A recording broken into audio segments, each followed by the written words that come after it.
নমস্কার বন্ধুরা, কেমন আছেন সবাই? আরও একটা নতুন ভিডিওয়ে আপনাদের স্বাগত। আজ বানিয়ে ফেললাম ডিম ভাপা।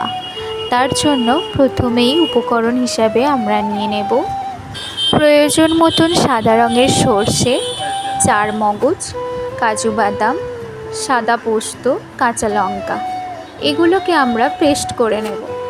সেদ্ধ করে রাখা ডিমের মধ্যে আমরা সাদা সর্ষে বাটা, চারমগজ বাটা, কাঁচা লঙ্কা বাটা আর সাদা পোস্ত বাটা, আমরা এই সমস্ত উপকরণগুলোকে একটা টিফিন বক্সের মধ্যে ওই সেদ্ধ করে রাখা ডিমগুলো দিয়ে এবং সমস্ত উপকরণগুলোকে ভালোভাবে মাখিয়ে তার মধ্যে 1 স্পুনের মতো নুন আর 2 স্পুনের মতো লঙ্কা গুঁড়ো অ্যাড করে একটু ভালোভাবে মিক্সড করে রেখে দেওয়ার পর এর মধ্যে পরিমাণ মতো সর্ষের তেল দিতে হবে।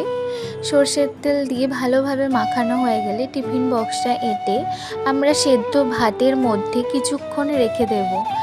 এই যে আমি ফ্যান ছড়িয়ে নেওয়া ভাতের মধ্যে কিছুক্ষণ রেখে দিলাম। মোটামুটি 1 ঘন্টা রাখার পর আমরা টিফিন বক্সটাকে বার করে নিলাম। এবার আমরা দেখাবো টিফিন বক্সটা খুলে ডিম ভাপাটা কতটা সুন্দর হয়েছে। এই যে আমাদের ডিম ভাপা পরিবেশনের জন্য প্রস্তুত।